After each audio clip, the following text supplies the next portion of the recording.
반갑습니다. 제31강 백일선 활용 매매입니다.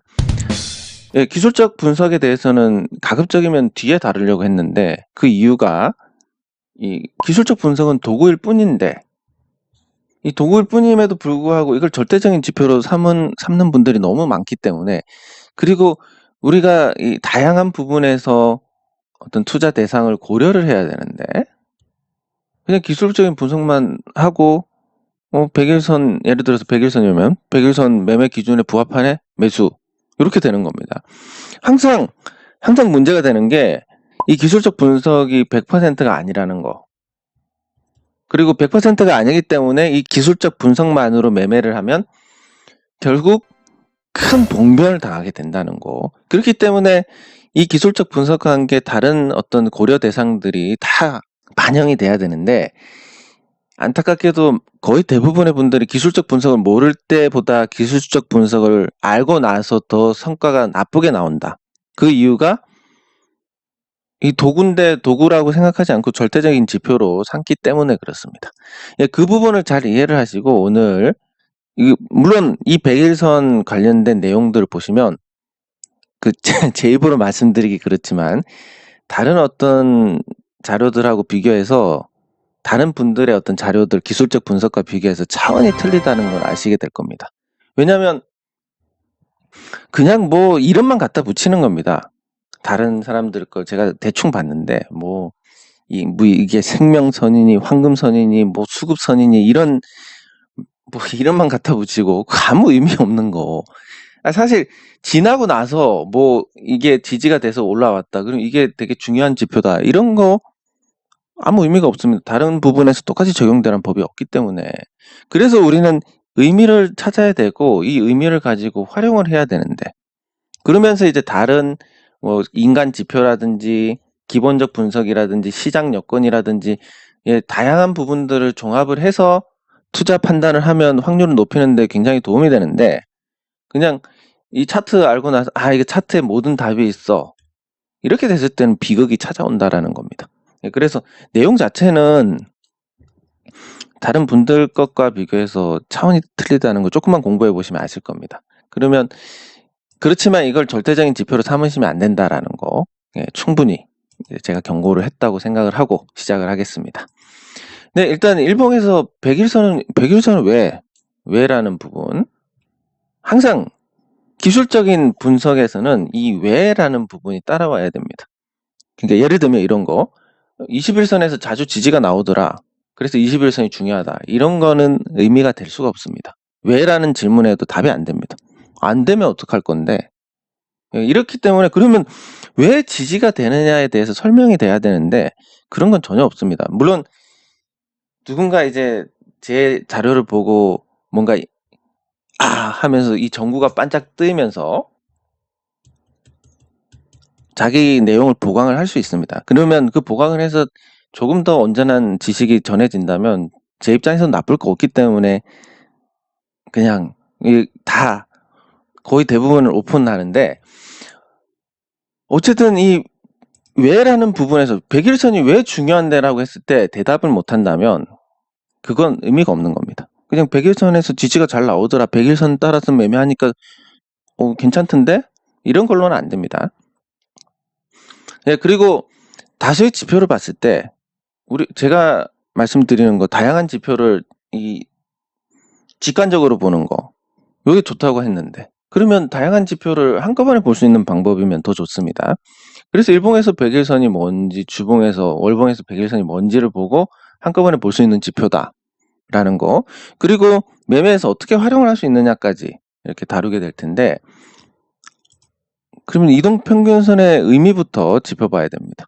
이동평균선이 무슨 선이고 이런 게 아니라 여러분들 평균의 의미입니다. 평균의 의미. 꼭 이건 기억을 하셔야 되는데, 무슨 얘기냐면 5일선을 깼다, 지지가 나왔다, 뭐 5일선 저항을 받았다, 이런 것들, 왜 그게 중요한 의미가 되냐면 5일선이라는 것은 결국 최근 5일 매수자 평균 단가가 집중이 되어 있는 그런 가격대입니다. 무슨 얘기냐면 이동평균선은 종가 기준으로 하기 때문에 장중 변동성을 반영을 하지 않습니다. 그래서 실질적으로 마감한 가격 기준으로 해서 그 평균가가 나오게 되는데, 우리가 보통 시험을 치면 평균 점수가 60점이다. 그러면 60점 근처에 가장 많이 분포가 되어 있습니다. 여기는 소수고, 요 밑에도 소수고, 요 중간에 가장 많이 분포가 되어 있습니다. 그러니까 이동평균선을 평균값이라는 개념을 탑재를 하고 보셔야 됩니다. 그냥 단순히 뭐 이게 생명선이니 수급선이니 이런 식으로 해봤자, 그러면 이제 그런 이해 없이 그냥 단순히 이름만 붙여가지고 본다. 그러면 21선이 깨졌네? 그러면 이 매도 타이밍을 놓치는 겁니다. 이런 부분들을. 무슨 얘기냐면 방향이 꺾일 때까지면 이미 내려와 있고, 이런 부분들. 그리고 이걸 깨고 나서 항상 타협을 하게 됩니다. 생명선을 깼으니까 수급선에서 대응을 해야 되겠네. 뭐 이런 거. 수급선 깨면 경기선에서, 이 121선을 경기선이라고 하는데 여기서 대응해야지. 이렇게 타협하다 보면 이미 다 내려가 있습니다. 의미가 없다라는 겁니다. 근데 이제 여기서 어떤 식으로 해석을 하셔야 되냐면, 이 해석하는 것만 해도 훨씬 더 정확하게 대응을 하실 수 있는데, 자, 5일선이 꺾였다. 그럼 최근 5일 평균 가격보다 내려가 있습니다. 그러면 최근 5일의 거래량이 터졌냐 안 터졌냐. 최근 5일의 거래량이 안 터졌으면 이걸 다시 극복하는 건 어려운 일이 아닐 겁니다. 그러면 그 다음에 있는 어떤 지표를 가지고 또 타협을 봐도 되는 거고, 최근 5일 동안 거래량이 많이 터졌는데 5일선 아래로 내려왔다. 이건 앞으로 이 5일선을 극복하려면 이 5일선 부근에 평균 단가가 집중된 사람들의 물량을 다 받아주고 올라가야 되기 때문에 훨씬 더 많은 에너지가 필요합니다. 즉 매수세가 필요합니다. 근데 그 많은 매수세가 들어올 거냐 안 들어올 거냐 판단하기가 어렵지 않을 겁니다. 그러면 이건 지금 끊어야 된다. 이런 식으로 판단이 되는 건데, 이걸 뭐 수학 공식처럼 21선 깨면 매도하고 21선 지지하면 매수하고 이렇게 계속 해왔기 때문에 안 그래도 불리한 개인 투자자들이 더더욱 이 도구를 잘못 사용하고 있었기 때문에 더더욱 안 되는 겁니다. 그래서 이 평균의 의미라고 잘 이해를 하시면 그 다음부터 해석하고 해석에 따라서 대응을 하시면 됩니다. 21선이면 최근 20일 평균 가격이 집중된 겁니다. 그러면 최근 20일 내에 매수자들의 평균 단가가 가장 집중되어 있는 가격대인데, 그 20일 동안의 거래량을 보니까 제법 거래량이 붙었습니다. 그럼 이걸 극복하려면 이 많은 분포한 사람들은 물량을 다 받아가야 됩니다. 물론 시장이 좋으면 이 중에서 일부는 관망을 할 것이고, 또 이 종목의 펀드멘탈이 좋으면 또 일부도 관망을 할 것이고, 그래서 그 거래량보다는 돌파하기가 쉬울 수 있고, 또 반대로 이 종목 자체가 내일 상장 폐지될지 모른다 그러면 훨씬 더 어려워지고, 이런 부분들의 어떤 차이가 있는 건데, 그 차이조차도 이제 인정하지 않고 이 이동평균선 가지고만 대응한다는 것은 아주 단편적으로 그냥 내가 귀찮으니까, 내가 생각하기 싫으니까, 그렇게 귀찮아서 생각하기 싫어서 그걸 가지고 매매를 하는데 잘 될 척이 있겠습니까, 이게? 그래서 이 세세하게 해석을 해줘야 된다. 평균의 개념으로. 요거를 꼭 알고 계셔야 됩니다. 자, 그럼 100일선이 뭐냐? 이 100일선은 이 다수의 지표를 하나로 볼 수 있습니다.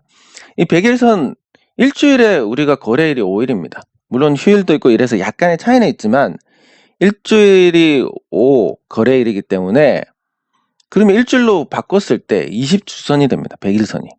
근데 주봉에서 20주선이 의미가 없다라고 할 수가 없으니까, 예, 요거랑 같이 볼 수 있는 거고, 그리고 월봉 한 달에 보통 거래일이 21일에서 22일 정도 됩니다. 20일이면 조금 작긴 하지만 5월선하고 큰 차이가 없습니다. 그럼 100일선 하나를 보면 20주선과 5월선을 대충이라도 보는 것과 같은 개념을 가진다. 그럼 100일선 하나에 중요한 지표가 3개가 들어있는 겁니다. 그럼 100일선 자체의 의미는 뭐냐? 경기선이라고 하는 121선, 이 121선에서 조금 선행하는 그런 지표로 활용할 수 있다. 그러니까 뭐 의미를 많이 품고 있는 겁니다, 이 지표가. 그래서 100일선을 굉장히 중요하게 생각하는데, 여러분들 첫 번째, 지금까지 누구 하나 100일선을 강조하는 사람이 있는지 한번 찾아보시기 바랍니다. 없을 겁니다. 두 번째, 뭐 이런 부분에서 의미를 해석을 한다, 요 평균 평균의 개념이다. 이런 식으로 설명을 해준 사람은 아무도 없을 겁니다. 뭐 그냥 이 선대로 이 지지가 나오고 저항이 나오고 이런 단편적인 초등학생 수준의 해석을 하는 사람들이 대부분일 텐데, 그런 식으로 주식 투자가 쉽다면 누가 돈을 못 벌겠습니까? 예. 이게 자꾸 자랑처럼 되는 거지만 필요해서 말씀드리는데, 이런 식으로 해석의 해석, 그리고 연구의 연구, 이 연구라는 것도 별거 아니지만 그런 식으로 해서 어떤 의미를 찾고 시장에서 어떤 해석을 해야 되는지를 찾아 나가야 그나마 좀 더 정교하게 대응을 할 수 있는 겁니다. 자, 그러면 이 100일선을 가지고 지지 사례를 한번 보겠습니다. 자, 100일선 가까워지면 이제 주가가 올라가서 많이 꺾였다는 얘기가 되는데, 이 100일선에 근접한 상태에서 지지가 나오고 올라가는 이런 형태의 흐름을 볼 수가 있습니다. 이 지지 사례를 보면 이 100일선 근방에서 지지 및 반등이 나왔다. 이건 뭐냐면 주봉, 월봉까지 다 아우르는 지표이기 때문에 그렇습니다. 그러면 일시적으로 뭐 하회하고 이런 거야 뭐 해석에 따라서 큰 의미는 가지지 않을 수 있지만, 일봉, 주봉, 월봉에서 가장은 아니고 일봉, 주봉, 월봉에서 중요한 지표들을 뭉쳐놓은 이 100일선을 기준으로 깨지 않는다. 이건 100일선 따라서 계속 올라갈 가능성이 크다라는 그런 의미가 됩니다. 왜냐하면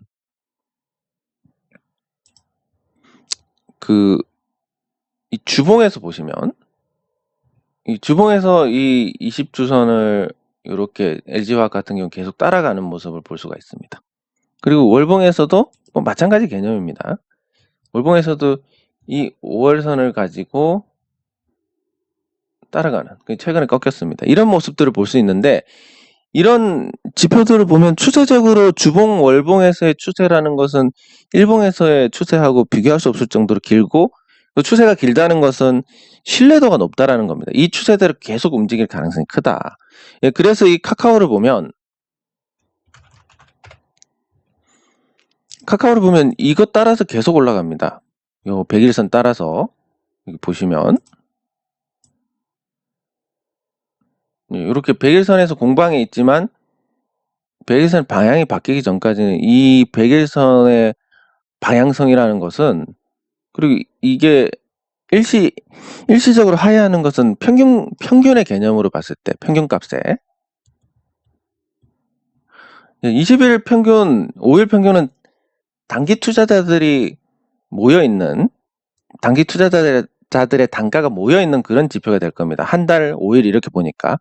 근데 100일 정도면 단타라고 보기는 어렵고, 그러면 이게 지지, 저항의 개념은 사실상 좀 옅다라고 보시면 됩니다. 옅어 있다. 그러니까 무슨 얘기냐면 21선 같은 경우는 단기 투자자들이 여기에 민감하게 반응을 하니까 뭐 지지가 나오고 저항을 받고 이런 부분들이 될 수 있죠. 이거 같은 경우는 그냥 방향 자체가 굉장히 중요하다. 일시적으로 이탈하고 이런 부분들은 평균값의 개념으로 봤을 때 이 100일 동안 사들인 사람들의 평균값, 그러면 이 100일 동안 사들인 사람들의 평균값이 결국은 단기 투자자들은 다 떨어져 나가고 그냥 길게 보는 사람들만 남아있다라는 겁니다. 그러면 그 사람들의 평균 가격까지 왔을 때 같이 투자하는 사람들의 관점에서는 좋은 가격이 왔네, 주변에 사봐, 이런 부분들이 생겨날 수 있고, 그게 이제 어떤 지지나 저항의 개념으로 될 수는 있겠지만 중요한 거는 지지 저항의 이런 지표보다는 방향이 아주 중요하다라는 거. 그래서 카카오 같은 종목들은 아직도 따라 올라갑니다. 방향이 꺾이지 않았으니까. 심지어 뭐 코로나 때도 하회하긴 했지만 방향이 꺾이진 않았습니다. 이렇게 해서 계속 타고 올라가는 겁니다. 그리고 10월 달에 꺾였지만 또 방향이 꺾이기 전에 회복하고 올라갑니다. 계속 올라갑니다. 예. 이런 구조에서 이 장기간 상승하는 종목들이 100일선에 가까워져 오면 이 지지가 나왔을 때 좋은 매수 자리가 된다라는 거.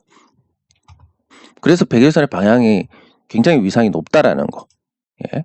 그리고 꺾인 사례를 보면 삼성전자 같은 경우는 이제 이 100일선하고 이격이 크게 벌어졌었고, 이 이격을 줄여가는 흐름이었고, 일반적으로는 요 자리에서 지지가 나와가지고 올라가는 게 이제 계속 올라가는 종목의 형태인데 여기서 꺾였습니다. 그럼 삼성전자는 앞으로 아주 특별한 변수가 있지 않나, 특별하게 강력하게 상승해가지고 이 추세를 돌리지 않는 이상 삼성전자는 계속 나쁠 가능성이 크다.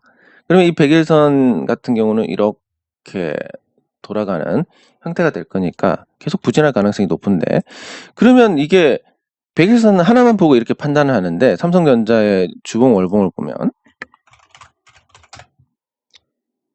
100일선이 이제 꺾여가는 상황이고, 주봉에서도 20주선이 꺾인 걸 볼 수가 있습니다. 그 월봉에서도 좀 크게 5월선이 꺾였습니다. 뭐 거의 같은 개념의 지표라고 보시면 되니까, 이런 것들을 100일선 하나로 다 볼 수 있다라는 거. 그것만 갖고도 얼마나 효용이 큽니까? 이런 관점에서 보시면 되겠습니다. 그러면 이제 여러분들께서 가장 궁금해하실 거, 매수 매도 기준을 어떻게 잡느냐. 특히 매도 기준을 잡는 거에 대해서 되게 고충을 토로하시는 분들이 많으신데, 사실 방법은 없습니다. 그냥 내가 계속 올라갈 것 같은데 지금 팔면 안 될 것 같은데 이런 마음이 들 때 파시는 게 제일 정확하고, 매수하실 때도 이거 큰일 났는데 도저히 매수 못 하겠는데, 이런 기준이 더 밑에 내려와서 더 밑에서 살 수 있겠는데, 이런 생각이 들 때가 최적의 매수 자리입니다. 하지만 뭐 그런 건 이제 본인의 인간 지표 삼아서 많은 연습이 필요한 거고, 그러면 이런 객관적인 지표를 가지고 도구를 가지고 판단을 하는 것은 조금 더 다른 방향으로 보시면 되는데, 이 100일선 기준으로 매수하는 것은 저가 매수 형태가 되고, 이 방향을 유지하는 상태에서 100일선에 근접했을 때 매수를 하는 겁니다. 그러니까 이 100일선이 꺾이면 재미가 없는 거고, 그럼 여기서는 매수 자리가 될 수가 없습니다. 그리고 100일선이 돌아섰습니다. 이 돌아섰기 때문에, 그러면 100일선 위에 올라탔을 때 100일선의 방향이 장기간에 이어진다. 왜냐하면 주봉 월봉의 주기라는 게, 추세 주기라는 게 굉장히 길기 때문에, 뭐 예를 들면 주봉은 이렇습니다. 주봉 월봉은 보통 추세가, 그러니까 추세 주기가 1년 이상입니다. 그러니까 한번 방향을 잡으면 1년 이상 간다라는 얘기니까, 그러면 요 방향을 잡았을 때 근방에서 사시면 됩니다. 말씀드렸듯이 요 100일선은 지지나 저항의 개념으로서는 큰 의미가 없습니다. 이 100일선 자체로는. 왜냐하면 아까도 설명드렸지만 이 평균가 개념으로 최근 100일간 매수한 사람들의 평균 가격이 분포가 되어 있습니다. 이게 여기에 집중되어 있습니다. 그러면 그 100일 정도 보고 산 사람들은 단타 투자자들이 아니기 때문에, 이 사람들은 적당히 내리든 적당히 오르든 팔 생각이 없는 사람들입니다. 그러면 그게 지지나 저항으로서의 어떤 그 반응이 나오지 않는다는 게 맞는 거고, 그러면 이 100일선 기준으로 했을 때 이탈했을 때 사는 게 좋겠지만, 이탈하고 막 여러 번 이탈하다 보면 또 방향이 깨지게 되니까, 그래서 요 100일선 방향으로 해서 제노레일을, 이 제노레일입니다. 이 종목이. 제가 제노레일을 왜 요 시점에 샀는지, 물론 뭐 다양한 이유가 있지만 요 100일선의 기준도 한몫했다. 그리고 앞으로 제가 말씀드린 그 가격대에 오면 그 이하에서 사시라고 말씀드린 게, 어쨌든 100일선이 아직 만원 정도의 분포가 되어 있고, 그러면 일시적으로 하회를 하든지 아니면 가까워지든지 이런 식으로 기회를 줄 때가 있을 거기 때문에, 그래서 제 단가 밑에서 사시라고 하는 겁니다. 그러다가 이제 이게 올라가서 100일선과 이격이 벌어지는 본격적인 상승 추세로 접어들게 될 것인데, 아직까지 시간이 한 달 정도는 있을 것 같아서 그 안에서 좋은 가격에 매수를 하시면 되겠습니다. 그러니까 이 100일선 근접해서 저가 매수를 하는 개념으로. 그럼 저가 매수라는 게 반드시 100일선을 밑에 깔고 있고 이제 막 방향이 바뀌면 저가 매수냐. 이 100일선만 갖고, 기술적 분석만 갖고 보면 그게 고평가니 저평가니 모르기 때문에, 이런 데서 이제 그냥 매수하는 우를 범하는 겁니다. 근데 분석을 해보고 이 종목이 앞으로 실적 전망이나 이런 걸 봤을 때 지금 가격이 굉장히 싼 것 같은데, 나쁘지 않은 가격 같은데, 이랬을 때 100일선 기준으로 가까워지면 저가 매수를 해야지, 이런 개념이 성립하는 거지. PBR 7배, PER 50배 이런 종목들을 가지고 100일선 근접했으니까 사야지, 안 되는 겁니다. 그래서 그런 것 때문에, 그렇게 단순하게 접근하기 때문에 기술적 분석만 가지고 하면 망한다는 겁니다. 다양하게 보조의 도구가 돼야지. 네, 그리고 추세 대응, 요거 같은 경우는 똑같습니다. 개념은 똑같은데, 요 방향을 잡아나가고 방향이 잡혀있는 상태입니다. 그러면 말씀드렸듯이 이 저가 매수의 개념이나 아래에서 산다. 그러면 아래에서 추세가 바뀔 건지, 100일선이 방향을 이렇게 틀 건지 이대로 유지를 할 건지 모르는 상태입니다. 모르는 상태에서 어떻게 매수를 하느냐. 아, 이 종목이 가치 평가를 했을 때 이거 이하로 떨어질 가능성이 크지 않고 이거 이하로 떨어진다 하더라도 오래 머물지 않겠구나 하는 어떤 기본적 분석을 전제로 해야 되는 겁니다. 이걸 전제로 해서 100일선 이탈했을 때 저가 더 떨어질 가능성이 없고 그러면 이게 방향이 유지가 되겠구나. 그런 생각으로 매수를 할 수 있는 거고 같은 생각으로 여기서도 매수가 되는 겁니다. 이런 부분들이 어떤 보완적인 도구가 된다. 서로 불확실한 지표들을 모아가지고 확률을 높인다라는 개념으로 접근하면 괜찮은데 100일선이 20주선에 5월선까지 다 포함하고 있고 중요한 지표니까 이거 기준으로 그냥 이거보다 여기서 지지 나오면 사고 저항 받으면 팔고 방향이 상승이면 그냥 들어가고 뭐 이렇게 해서는 안 된다는 겁니다. 네, 분명히 좋은 지표긴 하지만 그래서 매수는 이런 식으로 하시면 됩니다. 100일선하고 떨어져 있는 종목은 최소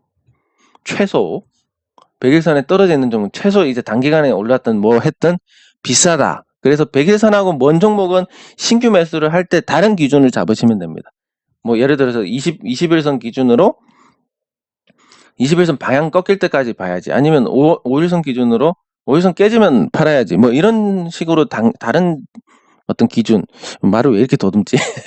다른 기준으로 삼으시면 되고 이 100일선 기준으로 할 때는 요것과 별개로 가야 되는 겁니다. 예. 자, 그래서 매도는 그러면 어떻게 하느냐?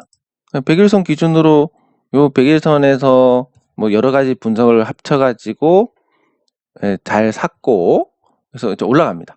100일선하고 이격이 크게 벌어져 있는 상태인데 벌어진 상태에서 방금 말씀드린 다른 기준 21선이 꺾이네. 21선이 꺾여서 100일선 가까이 올 건데 그럼 이게 긴 추세로 가면 뭐 이렇게 갈 종목이냐 아니면 지금 가격이 이미 좀 뭔가 부담이 있는 가격이냐 이걸 따져보시면 됩니다. 지금 가격 지금도 굉장히 싸다. 그러면 여기 이 100일선 추세를 유지할 것이기 때문에 지켜봐도 되고 아니면 여기서 여기까지를 본다라고 했을 때 아깝다. 그럼 끊고 다시 일부라도 끊고 다시 재매수를 하시면 되고 유연하게 하시면 되는 겁니다. 뭔가 수학 공식처럼 이렇게 하면 저렇게 한다라는 게 아니라 그리고 유연하게 하려면 다양한 지표를 해석을 할 수 있어야 되니까 그런 차원에서 이게 절대적인 지표가 될 수 없다라고 말씀드리는 겁니다. 그래서 100일선 기준으로 매도하는 것은 다른 기준을 잡아보는 거. 100일선하고 이격이 크게 벌어졌을 때 적어도 비싸니까 100일선 기준으로 크게 벌어지면 신규 매수는 못할 거다. 그럼 가치 투자자들 외에 단타 투자자들만 들어온다라는 개념인데 그 단타 투자자들의 매수만으로도 계속 올라가는지 아니면 꺾이는지 이걸 보고 이격이 크게 벌어졌을 때는 다른 기준을 잡아서 매도를 하시면 된다. 두 번째는 이 방향 전환했을 때 정리를 하시면 됩니다. LG화학인데 LG화학 100일선이 꺾였습니다. 앞으로 이건 재미없습니다. 아마 LG에너지솔루션 상장하면 더 김이 빠지게 될 텐데 뭐 간단한 원리입니다. LG 디스플레이 LG전자 지분을 갖고 있는데 LG전자 오를 때 LG 거의 안 올랐습니다. 그러면 LG에너지솔루션이 분사해가지고 별도의 법인이 된다면 LG에너지솔루션이 만약에 오를 일이 생긴다 하더라도 LG화학은 안 오를 가능성이 큽니다. 매력이 완전 빵꾸가 나는 거니까 그거를 이제 주가가 반영을 해 나가고 있고 그 LG그룹 차원에서 아마 관리를 하는 것 같은데 정말 안간힘을 쓰지만 이 시장을 거스를 수는 없습니다. 아무리 돈이 많아도. 그래서 이런 과정이니까 이게 꺾였습니다. 꺾였으면 요거를 넘어서든 지지 저항의 개념은 크지 않다고 말씀드렸으니까 넘어서서 변동성 요 상단까지 가든 아니면 100일선에 가까워지는 어쨌든 정리를 해 나가셔야 된다. 이게 매도 기준입니다. 여기서 파는 것보다 여기서 파는 게 못한데 여기서 꺾일지 더 올라갈지 누가 압니까? 물론 가치평가를 해서 다른 기준을 잡아가지고 정리를 하셔도 됩니다. 저는 이 시점부터 LG화학에 대해서 이 시점은 아니구나. 요 시점부터 이 100일선과 이격이 크게 벌어진 이 시점부터 매도를 말씀드렸는데 어쨌든 이런 부분들이 어떤 판단을 하는 기준에 있어서 조금 더 확률을 높이는 데는 분명히 도움이 된다라는 거. 그렇게 보시면 되고 그런 기준으로 생각했을 때 이 100일선 기준 매도가 3개구나. 예. 고쳐야지. 예. 이렇게 해서 이제 100일선을 기준으로, 이걸 안 고쳤구나. 예, 이 100일선을 기준으로 이제 우리가 매매 기준을 잡을 수가 있는데, 같은 거네. 이 틀렸구나. 예, 그러면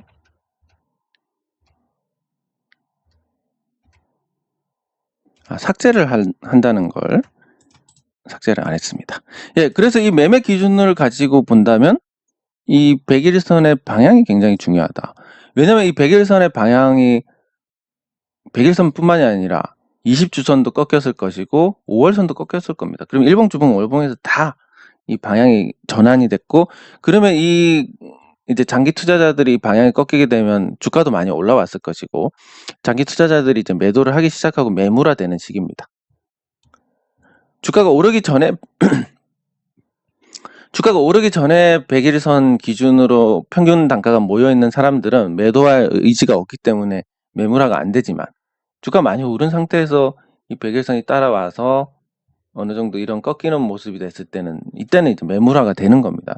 그러면 일반적으로 올라왔을 때랑 비교해서 훨씬 더 많은 자금이 투입이 돼야 이런 형태의 흐름이 나올 수 있습니다. 이 물량을 다 받고 올라가야 되니까. 근데 현실적으로 그 많은 자금이 투입이 될 수 있느냐라고 봤을 때 가능성이 그렇게 높지 않다라는 거. 그런 기준으로 본다면 이 100일선 기준 매도 방향 전환했을 때는 가급적이면 100일선과 가까워졌을 때 정리를 해 나가는 게 바람직하다. 이런 기준을 세울 수가 있는 겁니다. 자, 그러면 언제 매도를 해야 되는지 충분히 아시게 될 텐데, 이걸로도 뭔가 충족이 안 된다라는 분들은 이건 욕심입니다. 왜냐하면 이런 자리에서 매도하고 싶은데 매도 기준을 도저히 못 잡겠다. 이런 자리에서 누가 매도를 할 수 있습니까? 지금 운 말고는 방법이 없는 겁니다. 이 고점은. 왜냐면 여기까지만 본다면 여기서 더 치고 나갈지 아닐지 모르는 겁니다. 그래서 여러분들께서는 이런 정도의 기준을 잡아두시는 게 최선이다. 더 이상 할 수 없다라는 걸 인지를 하셔야 됩니다. 그럼 요약을 하면 이 100일선 활용해서 100일선은 이동평균선은 평균값의 개념이다. 평균 단가가 그 기간 내에 있는 평균 단가가 가장 많이 몰려 있다라는 거. 그리고 이 20주선, 5월선, 120일선까지 아우르는 이 지표를 100일선 하나로 볼 수 있다라는 거. 예, 그래서 100일선을 가지고 이 추세가 100일선이 위로 향하는 이런 상황일 때 100일선이 가까워지면 매수하기가 확률이 높다. 매수해서 좋은 성과를 얻기가. 그리고 100일선이 꺾이면 일봉, 주봉, 월봉 다 꺾인 거니까 상당한 시간이 필요하다. 올라가더라도. 그러니까 당분간 계속 재미가 없다라는 거. 그리고 100일선에서 매수는 근접 저가 매수 개념에서 100일선이 방향을 잡고 유지를 할 때 저가 매수 개념으로 가까워졌을 때, 또는 이렇게 다른 지표하고 기본적 분석과 해서 이 이상 내려올 수 없다라는 관점에서 100일선이 살아있으면 그 이하에서 매수한다든지, 이게 이제 매수 기준이 되고, 매도 기준은 100일선과 이격이 크게 벌어진 상태에서 다른 지표를 가지고 매도를 한다라든지, 아니면 100일선이 꺾인 상태에서 100일선 위에 올라오든지 가까워졌을 때 매도를 한다든지, 이런 기준을 잡을 수가 있습니다. 네, 30일간 100일선 활용 매매는 여기서 마치도록 하겠습니다. 수고하셨습니다.